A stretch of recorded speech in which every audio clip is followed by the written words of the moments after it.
Media আপনার হাতের মুঠায়, কিন্তু চিরকাল এই অবস্থা থাকবে না। তার জয় পুতুল স্বামীর নামে পরিচিত হোক, এটা তিনি চান না। উনি চান পুতুল জয় ইবনে ওয়াজিদ না হয়ে হাসিনা হোক, কারণ উনি স্বামীর প্রতি একটু বীতশ্রদ্ধ। একটা ডিগ্রি আছে বলে উনি 9টি ডিগ্রি সংগ্রহ করে স্বামীকে দেখাই দিয়েছেন, তোমার থেকে আমি কোনো অংশে কম নই। যে মহিলা নিজের স্বামীকে সন্তুষ্ট করতে পারে না, একটা স্বামীর মনোতুষ্টি করতে পারে না, স্বামীকে শ্রদ্ধা জানাতে পারে না, আল্লাহর জান্নাত তার জন্য হারাম। দেশের 12 কোটি মানুষকে তিনি কি সম্মান দিবেন? স্বামীর সম্মান যার কাছে নাই, স্বামীর মর্যাদা যার কাছে নাই।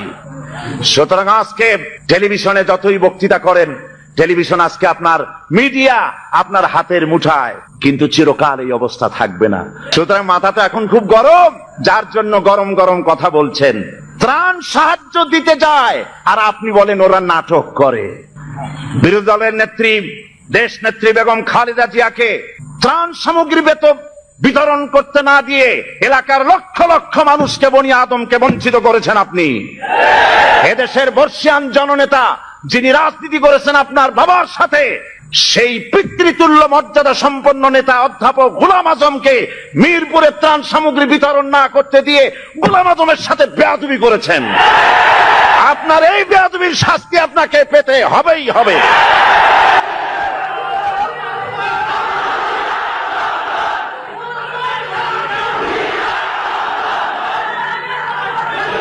আজ বলতেছিলাম আর রেডিও টিভিতে অসত্য প্রচার এবং বাগাড়ম্বরই এদের একমাত্র পুঁজি। দেশের এই চরম দুর্দিনে দেশপ্রেমিক জাতীয়তাবাদী শক্তি এবং ইসলামী আন্দোলনরত দলগুলো সহ গোটা জাতিকে আহ্বান জানাই, ঈমান হেফাজত এবং দেশের স্বাধীনতা রক্ষার জন্য সকল প্রকার ভেদাভেদ ভুলে যান। সেই সাথে দলীয় সংকীর্ণতার ঊর্ধ্বে উঠুন। আভ্যন্তরীণ কোন্দল থাকলে মিটিয়ে ফেলুন। একমাত্র মুসলমান পরিচয়ে কাঁধে কাঁধ মিলিয়ে দাঁড়ান। আর ঐক্যবদ্ধ হয়ে কোরআনের আন্দোলনকে, কোরআন প্রতিষ্ঠার আন্দোলনে ঝাঁপিয়ে পড়ুন। সকলকেই মনে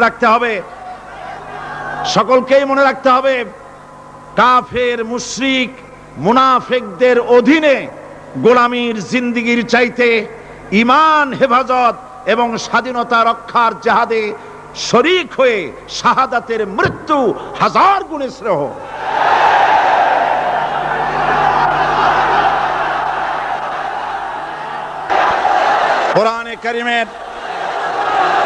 কোরআনে কারিমের তাফসীর শুরু করার আগে সাংবাদিকদের জন্য আমি এই কথাগুলি বললাম, যেহেতু রাত বেশি হলে তারা কথাগুলি পত্রিকায় দিতে পারবে না, সেই জন্য পুরা নিউজ বলার আগে হেডলাইনগুলি জানাই দিলাম। তবে সাংবাদিকদের ব্যাপারে আমার একটু কথা আছে। সেই কথা হচ্ছে, সাংবাদিকতা মহান পেশা। সব সময় আমরা সম্বোধন করি সাংবাদিক বন্ধুগণ, আমরা জাতির বিবেক তাদেরকে মনে করি, ঠিক কিনা বলেন? এই চট্টগ্রাম তাফসীরুল কোরআন মাহফিল কি নিয়ে যা ঘটলো, সাংবাদিকদের মাধ্যমেই গোটা জাতি এবং দুনিয়া জানতে পেরেছে। ওই সব সাংবাদিকদেরকে আমি আমার অন্তরের অন্তঃস্থল থেকে মোবারকবাদ জানাই, যেসব সাংবাদিকরা জীবনের ঝুঁকি নিয়ে সত্যকে বিকশিত করেছেন।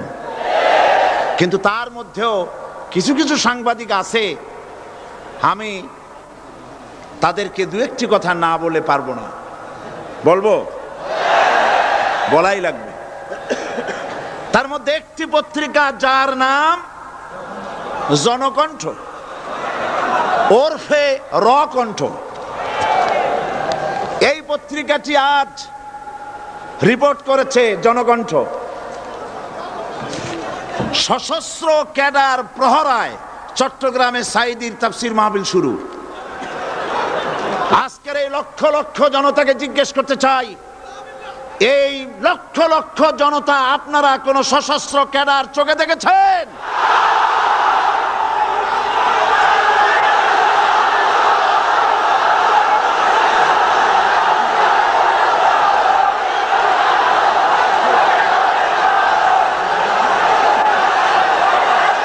থামেন, থামেন।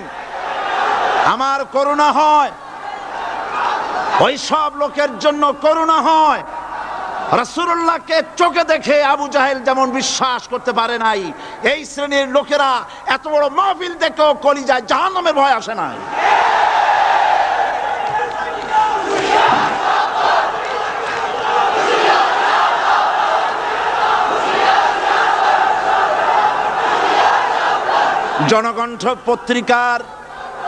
জনকণ্ঠ পত্রিকার সাংবাদিক যদি খুঁজে খুঁজে সশস্ত্র ক্যাডার আপনি এভাবে খুঁজে খুঁজে পান, সাংবাদিকতার চাকরি ছেড়ে পুলিশে চাকরি নিন। আপনার দ্বারা অন্তত পুলিশ বাহিনী উপকার পাবে। এত বড় মিথ্যে কথা লিখবেন না, আপনাকেও মরতে হবে এবং আল্লাহর কাছে আপনাকেও জবাবদিহি করতে হবে। এবার যুগান্তর,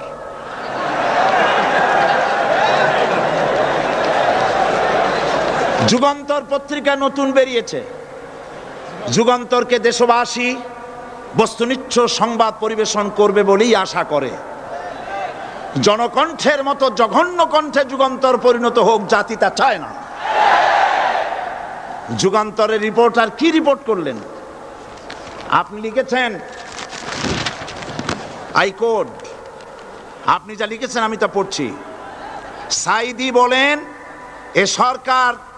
এ সরকারকে জালিম সরকার আখ্যায়িত করে বলেন, আগুন নিয়ে খেলা করবেন না, বেশি বাড়াবাড়ি করলে পিটিয়ে দিল্লিতে পাঠায় দেব।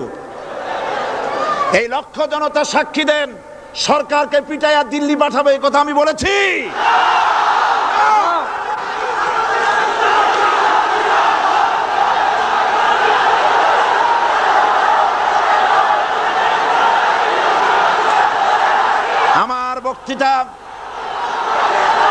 আমার বক্তব্য রেকর্ড হয়, টিভি আছে, ভিডিও আছে। আপনি এই লক্ষ লক্ষ মানুষ আপনাকে মিথ্যাবাদী মনে করবে যে আপনি একটা মিথ্যা কথা লিখছেন, কিন্তু গোটা জাতির কাছে যুগান্তর গিয়ে আমাকে আপনি কি বানালেন? 40 বছর এই রাস্তায় কথা বলি, কোরআনের কথা বলি, 40 বছর এই রকমের হালকা কথা, সরকার পিটায় দিল্লি পাঠাবো এই রকমের পোলাপানের মতো কথা যদি আমি বলতাম, তাহলে কি মানুষ আসতো আমার মাহফিলে? এই যুগান্তর পত্রিকা আমার বগুড়ার বক্তৃতাকে বিকৃত করেছে। বগুড়ায় আমি কি বলেছিলাম আজকে সে কথা আপনাদের জানা দরকার। সরকারের সোনার ছেলেরা আমাকে বলেছে আমি স্বাধীনতা বক্তব্য রাখি, স্বাধীনতা বিরোধী বক্তব্য রাখি। বগুড়ায় তার প্রমাণ করেছি। বগুড়া আমি কি বলেছি? বগুড়ায় আমি বক্তব্য রাখতে গিয়ে বললাম, বর্তমান প্রধানমন্ত্রী, আমি যা বলি আমার তা মনে থাকে এবং রেকর্ড আছে, হাজার হাজার মানুষের সামনে বলেছি। কোন পত্রিকা এরকমের বেকায়দা রিপোর্ট করে না যেমন আজকে আপনি করেছেন, পিটাইয়া দিল্লি পাঠাবো। কি আর কেউ করেছে রিপোর্ট? সেখানে আমি বলেছি 4 দলের মহাসমাবেশগুলি দেখে প্রধানমন্ত্রীর মাথা খারাপ হয়ে গেছে। আর মাথা খারাপ হইতেই পারে, যেহেতু ফ্যামিলি অ্যাফেয়ার্স যদি খারাপ থাকে মাথা গরম থাকে। আমি সেখানে বলেছি প্রধানমন্ত্রী তিনি বলেছেন 4 দল একত্রিত হয়ে বাংলাদেশটারে পাকিস্তান বানাবে। দেখছেন না পত্রিকায়? আমি বলেছি দেখেন, একটা দেশের প্রধানমন্ত্রী মিথ্যা কথা বলেন, আমি এই রকমের কথা বলবো না, তবে উনি যা বলেন তা কিন্তু সত্য নয়। মিথ্যাবাদী আমি বলতে পারি না, বলবোই না, তবে যা বলেন তা সত্য নয়। আস্তে করে বলছি। উনি বলছেন দেশটারে পাকিস্তান বানাবে 4 দল। আমি বললাম বিগত 21 বছর যারা দেশ চালাইছে তারাই তো 4 দলের মধ্যে আছে না নাই? পাকিস্তান বানাইছে তারা? আচ্ছা আপনারা বলেন পাকিস্তান কাছে না হিন্দুস্তান কাছে? আমি বলেছি যদি বাংলাদেশকে কেউ পাকিস্তান বানাতে চায় তাহলে সর্বপ্রথম কাশ্মীর পাকিস্তান হতে হবে, তারপরে হিন্দুস্তানকে পাকিস্তান হতে হবে। এটা যেমন সম্ভব নয়, কিয়ামত পর্যন্ত বাংলাদেশ পাকিস্তান হওয়া সম্ভব নয়। আমার এই স্পষ্ট বক্তৃতার হাজারো রেকর্ড আছে বগুড়ায়, কেউ ধরনের বাজে রিপোর্ট করেনি। যুগান্তর লিখেছে, সাইদি বলেছে কাশ্মীর পাকিস্তান হইলেই বাংলাদেশ পাকিস্তান হয়ে যাবে। আমি ওই দিন ঢাকায় এসেই যুগান্তর পত্রিকার চিফ রিপোর্টারকে টেলিফোন করে বলেছি, আপনি একটা ভুল রিপোর্ট আপনার সাংবাদিক করেছে বগুড়া থেকে, জাতি বিভ্রান্ত হবে। আমি একটা প্রতিবাদ পাঠালাম, অনুগ্রহ করে আমার প্রতিবাদ ছেপে দিবেন। ওনরা সাংবাদিকতার প্রতি মর্যাদা দিতে গিয়ে আমার এই বক্তব্যটা ছাপেন নাই। তার মানে হলো আমার বিরুদ্ধে যদি কেউ কথা বলে হুবহু ছাপা হবে, আর আমি যদি সেলফ ডিফেন্স দিতে চাই বস্তুনিষ্ঠভাবে আমাকে কভারেজ দেওয়া হবে না। এটাই হলো তাদের সবচাইতে আমার প্রতি ক্ষোভ। এবং তারা চায় আমাকে জনগণ থেকে বিচ্ছিন্ন করতে, কিন্তু জনগণ থেকে আমাকে বিচ্ছিন্ন করা যাবে না। কারণ আমার আকর্ষণে মানুষ আসে না, আকর্ষণ হলো আল্লাহর কোরআন। জনগণকে বিচ্ছিন্ন করা যাবে না। আমি তাফসীরের আগে যুগান্তর পত্রিকার সাংবাদিককে অনুরোধ করব, আপনি অনুগ্রহ করে আপনি এই সংশোধনটি মেহেরবানি করে পাঠিয়ে দিন, যে গতকাল যে কথা বলা হয়েছিল যে সরকারকে লাঠি দিয়ে পিটাইয়া দিল্লি পাঠায় দেবো, এই কথা যে এটা আমি ভুল লিখেছি। মানুষ ভুল স্বীকার করলে কোনো অপরাধ নাই, অন্যায় নাই। আমরা আশা করব আগামীকালের যুগান্তরে আমরা দেখব যে আপনি ভুল স্বীকার করেছেন, এর দ্বারা যুগান্তরের মান কমবে না, মান বেড়ে যাবে। আর যদি ভুল স্বীকার না করেন, আল্লাহর অভিশাপের জন্য প্রস্তুত থাকবেন। কার বাণী? এই কোরআনকে যারা অনুসরণ করবে তাদের সম্পর্কে আল্লাহ পাক বলেছেন, ফামান তাবিআ হুদায়া ফালা খাউফুন আলাইহিম ওয়ালা হুম ইয়াহজানুন। কোরআন যারা অনুসরণ করবে, কোরআন যারা মেনে চলবে, তাদের জন্য কোনো ভয় নাই, কোনো চিন্তা নাই।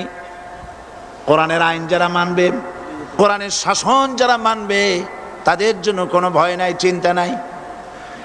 কোরআন আল্লাহ রাব্বুল আলামিন এই পৃথিবীতে তাবিজ লেখার জন্য পাঠান নাই। এ কোরআন শুধু চুমা খাওয়া, মাথায় লাগাবার জন্য, বুকে লাগাবার জন্য পাঠান নাই। কোরআন পাঠিয়েছেন আল্লাহ রাব্বুল আলামিন, মানুষেরা কোরআন পড়বে, কোরআন বুঝবে, আর কোরআনের বিধান অনুযায়ী ব্যক্তি, পরিবার, সমাজ এবং রাষ্ট্র গড়বে। বলেন আলহামদুলিল্লাহ। এই জন্য কোরআন নাজিল হয়েছে। রাসূল করিম সাল্লাল্লাহু আলাইহি সাল্লাম কোরআনে কারীম দিয়ে একটি সমাজ বিপ্লব করেছিলেন। কোরআন নাজিল এর উদ্দেশ্য আর রাসূল পাঠাবার উদ্দেশ্য সম্পর্কে আল্লাহ পাক বলছেন, হুয়াল্লাযী আরসালা রাসূলাহু বিল হুদা ওয়া দীনিল হক লিইয়ুযহিরাহু আলাদ-দীনি কুল্লিহি ওয়া কাফা বিল্লাহি শাহীদা। আমি আমার রাসূলকে দ্বীন হক আর সত্যের বিধান সহকারে দুনিয়ায় পাঠিয়েছি, এই জন্যে লিইয়ুযহিরাহু আলাদ-দীনি কুল্লিহি আই লিইয়ুগলিবাহু আলা সাইরিল আদিয়ান, যাতে করে মানব গোষ্ঠীর উপরে, মানুষের তৈরি করা মতবাদের উপরে ইসলামকে যেন বিজয়ী করে দেন। ইসলাম বিজয়ী করে দেওয়ার জন্যে, কোরআনকে বিজয়ী ভূমিকা আনার জন্য আমি রাসূল পাঠিয়েছি, বিধান পাঠিয়েছি। সেই আল্লাহ পাক আমাদের জন্য এ কোরআন দিয়েছেন, পৃথিবীতে আইন এবং বিধান মেনে চলার জন্যে। এই কোরআন মানুষের ইহকাল এবং পরকালের মুক্তির দিশা দেখায়। কোরআন যারা মানে তারাই শান্তি পায়, যারা মানে না তারাই অশান্তি মধ্যে বসবাস করে।